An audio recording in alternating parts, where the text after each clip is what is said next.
प्रिय छात्रों, आज हम पढ़ेंगे राज्य सूचना आयोग। राज्य सूचना आयोग में सबसे पहले आता है कि इसका गठन किस अधिनियम से हुआ।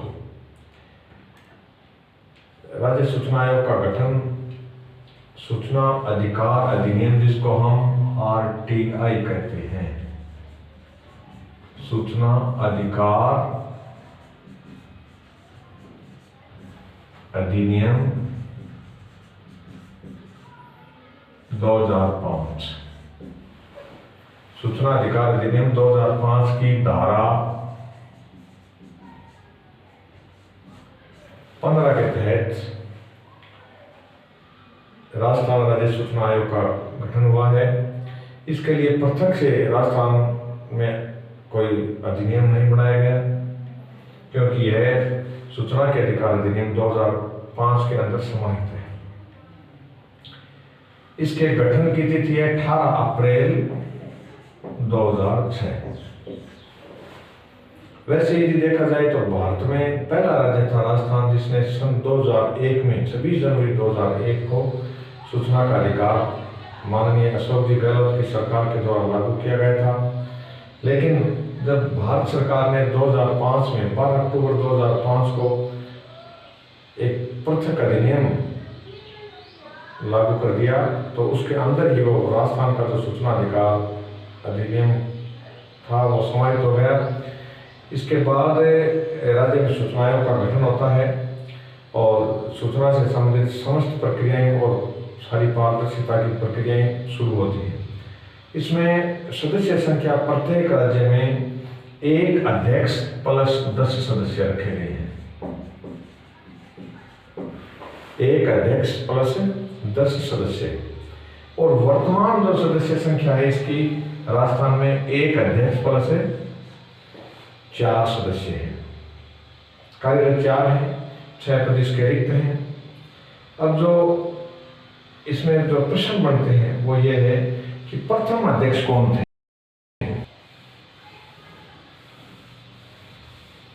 राज्य सूचना आयोग के प्रथम अध्यक्ष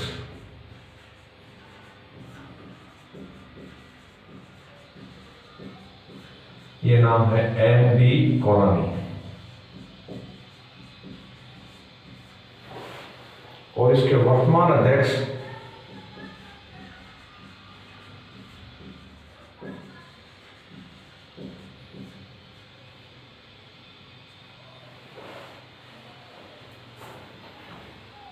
डी.बी. गुप्ता। पूरा नाम है इनका देवेंद्र भूषण गुप्ता। रिटायर्ड आईएएस हैं और पूर्व मुख्य सचिव भी हैं। राजस्थान के पूर्व मुख्य सचिव रह चुके हैं और एकमात्र पूर्व मुख्य सचिव हैं जो इस पद पर आए हैं। और पहले अध्यक्ष थे एम.डी. कोरानी। वर्तमान सदस्य संख्या इसकी अध्यक्ष सहित 5 है और सदस्य इसमें 4 हैं। तो हम इसके चारों वर्तमान जो सदस्य हैं उनका नाम लिखते हैं। शीतल धनखड़,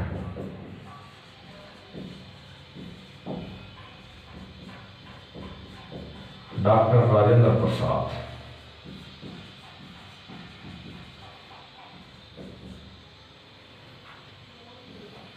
लक्ष्मण सिंह राठौड़,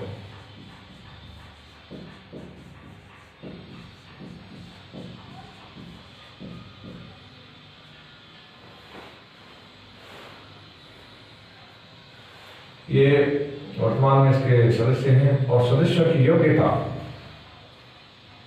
योग्यता यह होती है कि कोई भी व्यक्ति जिसको सार्वजनिक जीवन का अनुभव हो और किसी लाभ के पद पर कार्यरत नहीं हो, व्यापार नहीं करता हो यानी व्यापारी नहीं हो, एमपी या एमएलए नहीं हो,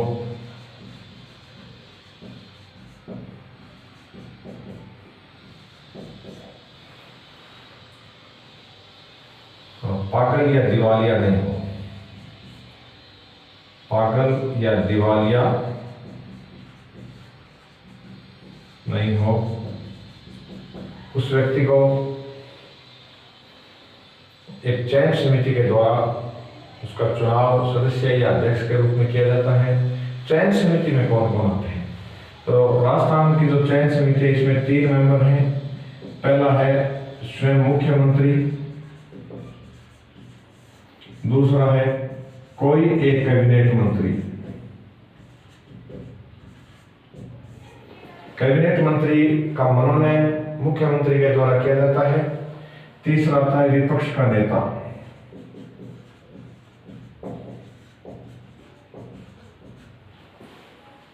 मुख्यमंत्री, कैबिनेट मंत्री और विपक्ष का नेता, इन 3 व्यक्तियों की एक चयन समिति बनी हुई होती है। इस चयन समिति के द्वारा योग्य व्यक्तियों का चुनाव करके और उनका नाम महामहिम राज्यपाल महोदय को भेजा जाता है। राज्यपाल महोदय इसके नियुक्ति करता है।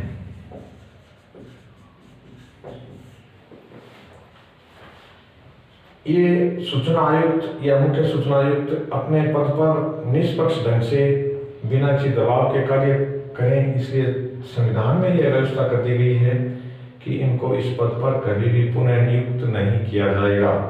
यदि इनके मन में जरा भी पुनः नियुक्ति का होता, प्रावधान होता, मन में लालच होता, तो ये निष्पक्ष ढंग से काम नहीं कर पाते। निष्पक्षता के लिए जरूरी है कि इनको पुनः इस पद पर नहीं बैठाया जाए। ये अपना प्रतिवेदन प्रतिवर्ष राज्य सरकार को देते हैं।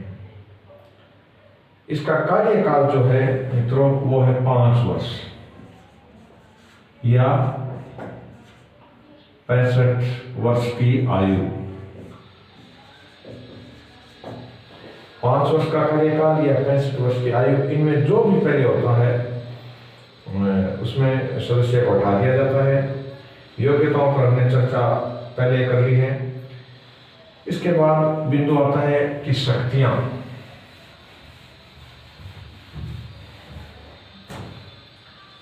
राज्य सूचना आयोग की क्या क्या शक्तियां हैं? इनमें पहली शक्ति है कि ये किसी भी अधिकारी से लिखित गवाही या बयान ले सकते हैं।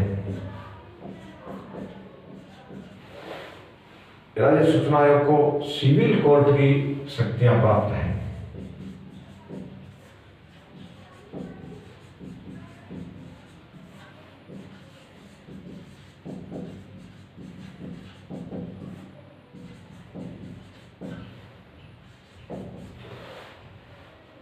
तीसरा है कि ये किसी भी कार्यालय से निरीक्षण हेतु रिकॉर्ड मंगवा सकते हैं।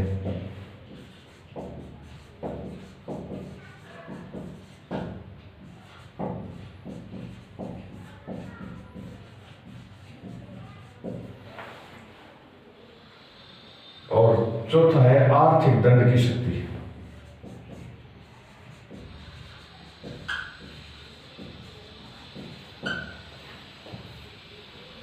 आर्थिक दंड में प्रतिदिन कितना दंड लगा सकते हैं और अधिकतम कितना दंड लगा सकते हैं।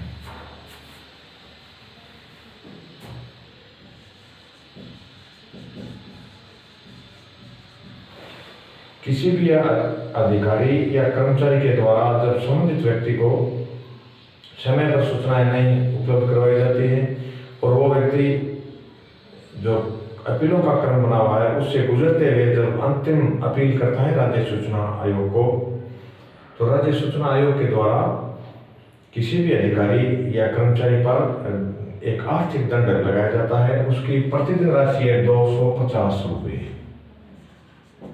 प्रतिदिन और अधिकतम सीमा है 25,000 रुपये।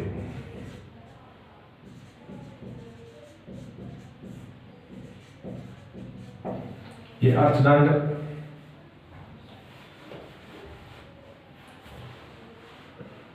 राज्य सूचना आयोग के द्वारा किसी भी अधिकारी या कर्मचारी पर लगाया जा सकता है। वर्तमान में जो हम इसकी स्थिति की बात करते हैं कि यह संवैधानिक आयोग है या वैधानिक आयोग है या एक कार्यकारी आयोग है, जो पॉलिटिकल के या जो कानून के छात्र होते हैं उनको इन तीनों की स्थिति का अच्छी तरह से पता होता है। तो मित्रों, ये जो आयोग है ये संवैधानिक आयोग नहीं है बल्कि वैधानिक आयोग है। इसकी कानून के हिसाब से स्थिति है कि ये मात्र एक वैधानिक आयोग है।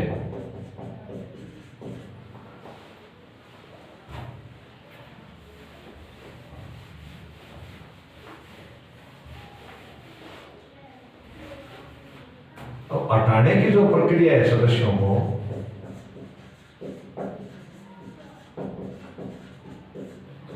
वो थोड़ी जटिल है। यदि सामान्य प्रक्रिया से इन सदस्यों को हटाया जाता तो निश्चित रूप से ये अपने पद का या कर्तव्यों का निर्वहन भय रहित होकर के नहीं कर पाते। कोई भी व्यक्ति सूचना आयोग में जो बैठा है वो यदि अपने पद का दुरुपयोग करता है या वो भ्रष्ट आचरण करता है या वो दिवालिया घोषित हो चुका है तो उसके खिलाफ सुप्रीम कोर्ट के न्यायाधीश के द्वारा जांच करवाई जाती है। तो इसमें हटाने की है स्थिति की पद का दुरुपयोग,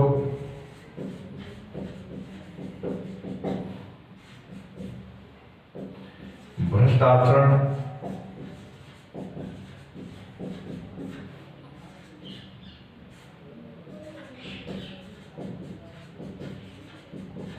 या दिवालियापन की स्थिति में सुप्रीम कोर्ट के द्वारा जांच करवाई जाती है।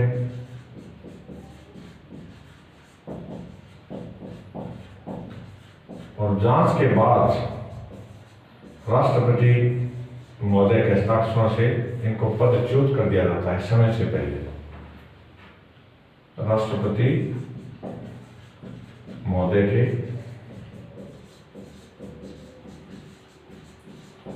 हस्ताक्षरों से समय पूर्व हटाया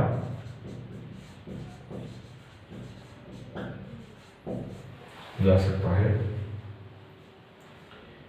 राज्य सरकार लगातार प्रयास कर रही है कि इसके जो बाकी सदस्यों के जो रिक्त पद हैं उनको भी भर दिया जाए।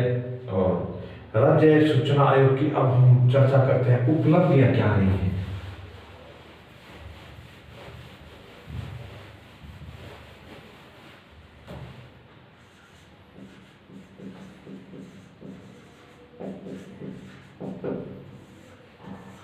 तो उपलब्धियों में सबसे पहली उपलब्धि जो है या जो सबसे महत्वपूर्ण है वो है पारदर्शिता।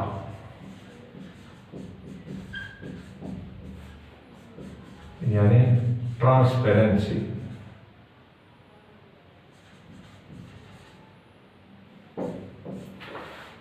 राज्य प्रशासन में, राज्य सरकार के विभिन्न कार्यालयों में जो लाल फीताशाही पूर्व में व्यापक थी, वो लाल फीताशाही का अब स्नेह स्नेह अंत होता दिखाई दे रहा है और अधिकारी बड़ी पारदर्शिता के साथ कार्य करने लगे हैं। प्रत्येक नागरिक को ये एहसास भी होने लग गया है कि राज्य सूचना आयोग सूचना अधिकार अधिनियम के तहत प्रत्येक नागरिक को उसके वाजिब हक दिलाने के लिए एक सक्षम संस्था है। इसके बाद आता है राज्य कार्मिकों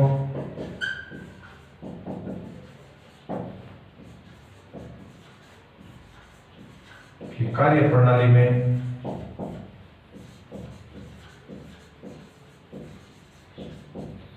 समयबद्धता।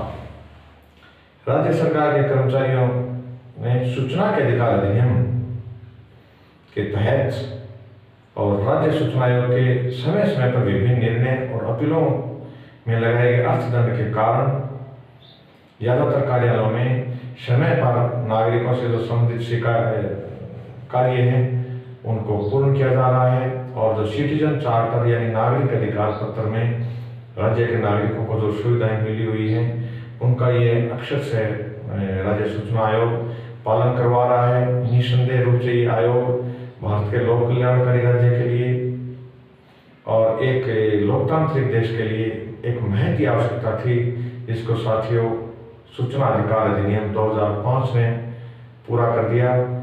धन्यवाद। हम आगामी वीडियो में चर्चा करेंगे राजस्थान लोक सेवा आयोग की एवं राज्य में जो अन्य आयोग बने हुए हैं उनके बारे में हम विस्तार से चर्चा करेंगे। धन्यवाद।